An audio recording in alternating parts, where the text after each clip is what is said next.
लेकिन देखो मेरी बात सुनो, इतिहास को याद करो। कभी कभी कुछ लड़ाई खाली बल से नहीं जीती जाती। भाई आप देखो ना, शहीद आजम सरदार भगत सिंह ने 56 दिन भूख हड़ताल करी, तब जाके निकम्मी अंग्रेजी सरकार झुकी ना। अगर पहले दिन उनको एहसास हो जाता कि ये 56 दिन तक लड़ सकते तो पहले दिन नहीं मान जाती क्या? वो आपका हिम्मत, आपकी ताकत चेक कर रही। और गूंगे बहरे नेता क्या लड़ेंगे आपकी लड़ाई? आप लेकिन आज हम शारीरिक गुलामी के शिकार नहीं, मानसिक गुलामी के शिकार हैं। ना हम अपने संख्या बल को समझते हैं और ना ही हम अपने दिमाग का सही प्रयोग करते हैं। अभी बिहार में जातिगत जनगणना हुई और आप सबने देखा होगा कि 90% से ज्यादा आबादी बिहार में दलित, पिछड़े, आदिवासी, मुसलमान, जैन, सिख, बौद्ध यानी के SC, ST, OBC और माइनॉरिटी के लोग इससे लड़ना पड़ता। अब बुरा यह है कि लड़ाई कब तक चलेगी। मैंने इनसे भी कहा कि अब इसका अंत होना चाहिए। अंत का तरीका यह है कि क्या तो हम इस लड़ाई को छोड़ दें, पीछे हट जाएं, या फिर हम इस सरकार से लड़ाई जीतें। तो मैं आपसे आग्रह करूंगा, मेरी चाय आ गई, धन्यवाद बहुत बहुत। तो मैं आप सबसे आग्रह करूंगा, 29 तारीख को हमने विधानसभा घिराव का निर्णय लिया कि हम विधानसभा घिराव।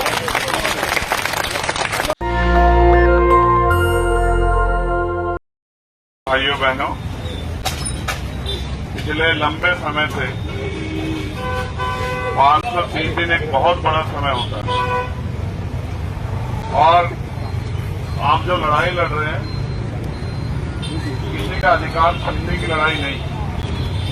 आपने जो मेहनत करके और आपके माता पिता ने जो एक एक पैसा जुटा के आपको इस काबिल बनाया कि आप कंपटीशन पास करें और रोजगार करें, और जब आपने अपनी मेहनत से कंपटीशन पास भी कर लिया और आप रोजगार के करीब भी आ गए, तो सरकार और उनके षड्यंत्रों ने आपसे आपकी नौकरी छीन ली।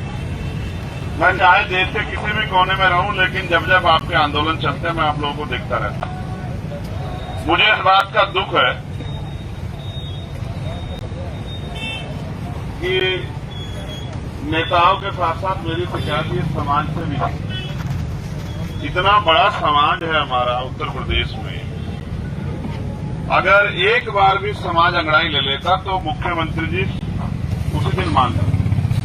लेकिन मुख्यमंत्री जी भी इस बात को समझते हैं कि भाई ये बहुत समझदार लोग नहीं और इनके लोग भी इनके साथ नहीं है। चाहे इनके ऊपर लाठी चला लो, चाहे इनको गाली देके अपमानित कर लो, चाहे इन बच्चों के कपड़े फाड़ दो, चाहे मारपीट करो,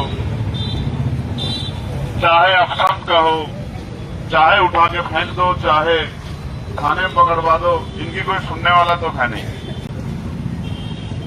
देखो, शारीरिक कमजोरी, शारीरिक गुलामी तो समझ आती है, लेकिन आज हम शारीरिक गुलामी के शिकार नहीं, मानसिक गुलामी के शिकार हैं।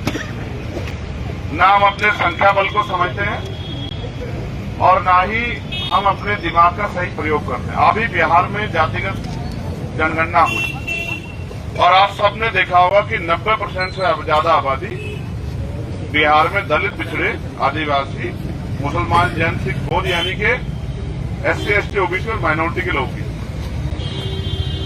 यहां 10% आर्थिक आधार पर आरक्षण पास हुआ, आपने देखा। अब जिनके लिए हुआ उनके समाज ने शायद एक दिन में आंदोलन न किया हो, लेकिन हमारे नेताओं ने बढ़ चढ़ के उनका समर्थन किया। कोई कहता 20% मिलना चाहिए। अब ये जो आंकड़े आए इनसे क्या पता लगा कि उनकी आबादी 10% भी नहीं है, 10% आबादी नहीं है और 10% रिजर्वेशन मिल गया है। तो यानी कि जो बच्चा अभी बालिग भी नहीं है उसके लिए भी नौकरी का इंतजाम हो गया।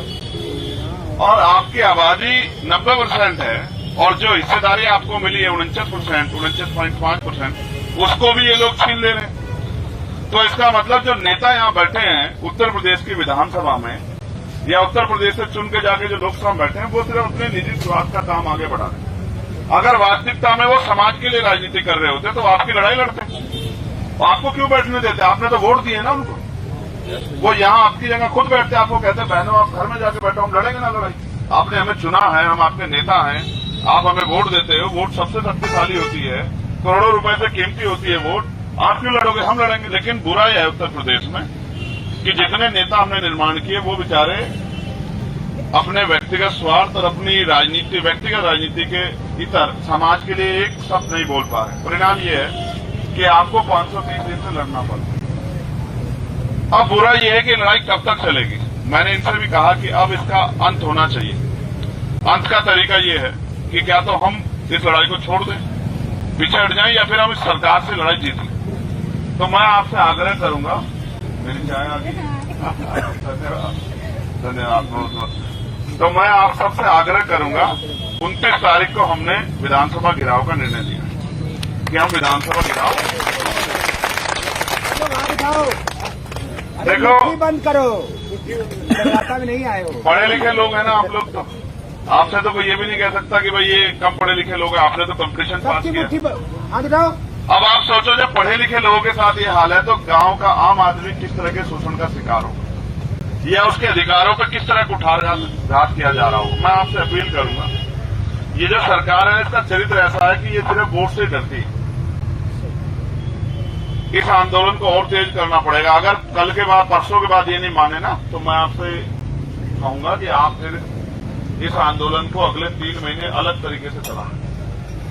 मैंने तो अभी इनके ऊपर छोड़ा था कि आपकी बात को मान जाएंगे, लेकिन ये नहीं मान रहे। फिर हमें आंदोलन को बदलना पड़ेगा। भाई जिस आंदोलन से ताकत नहीं मिल रही है, यानी कि दुश्मन हार नहीं रहा, यानी कि हमारा लक्ष्य पूरा नहीं हो रहा है, तो हमें चेक करना चाहिए, एनालिसिस करना चाहिए क्या दिक्कत हो रही है। कब तक बैठे रहोगे आप यहाँ? आपको तो बैठना चाहिए संख्या बल के आधार पर। विधानसभा में आप बैठे हो यहाँ, आप समझते हो? संख्या बल के आधार पर आपको कहाँ बैठना चाहिए और बैठे कहाँ हो? आपकी संख्या इतनी है उत्तर प्रदेश में कि आपको देने वाला बनना चाहिए, समझ रहे हो? साहब कहा करते थे कि भाई नोटों वाला भी वोटों वालों से हार जाए, क्योंकि नोटों वालों पे पैसे हैं लेकिन हमारे पास वोट, 1 वोट 1 वैल्यू। तो हम अपनी वोट का सही प्रयोग नहीं करते, इसलिए आज हम इस हालात में। तो हमें अपने लोगों को भी जगाना पड़ेगा। और मेरा विश्वास है, पिछली बार भी हमने इनको मुंह तोड़ जवाब दिया था,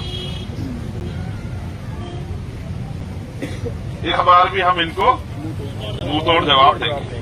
और हम कमजोर नहीं हैं, आपने साबित कर दिया ना। रोज तो आप जाते हैं, कमजोर होते तो डर के अंदर ना बैठते, बाहर क्यों बैठते? लेकिन देखो मेरी बात सुनो, इतिहास को याद करो। कभी कभी कुछ लड़ाई खाली बल से नहीं जीती जाती। भाई आप देखो ना, शहीद आजम सरदार भगत सिंह ने 56 दिन भूख हड़ताल करी, तब जाके निकम्मी अंग्रेजी सरकार झुकी ना। अगर पहले दिन उनको एहसास हो जाता कि ये 56 दिन तक लड़ सकते तो पहले दिन नहीं मान जाती क्या? वो आपका हिम्मत, आपकी ताकत चेक कर रही। और गूंगे बहरे नेता क्या लड़ेंगे आपकी लड़ाई? आप जाते हो, वो आपसे फोटो खिंचवाने से भी डरते हैं, आपकी बात तो क्या कहेंगे। मैं आपसे लिख के कहता हूं, मुझे ऐसा लगता है हम अपनी हालात के जिम्मेदार खुद हैं। अगर हम समझदार होते और जिम्मेदार से काम करते, हालात थोड़ा ही होती। अब 24 का चुनाव आ रहा है, चुनाव नजदीक, आप चिंता मत करो। अगर आप डटे रहे ना, तो ऐसे जैसे प्रधानमंत्री हाथ जोड़े थे ना, आपको याद है किसानों के आगे? अगर मुख्यमंत्री आपके आगे हाथ ना जोड़े तो मैं राजनीति करना छोड़ दूंगा।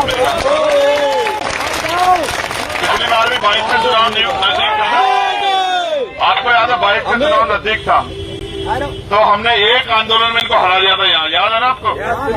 बाहर नहीं आए थे उस दिन अमरिंदर, अंदर से। इस बार तो हम बाहर आएंगे, चाहे ये लखनऊ की जेल बड़ी करा ली, ये भी जेल ही थी पहले, आपको पता नहीं है।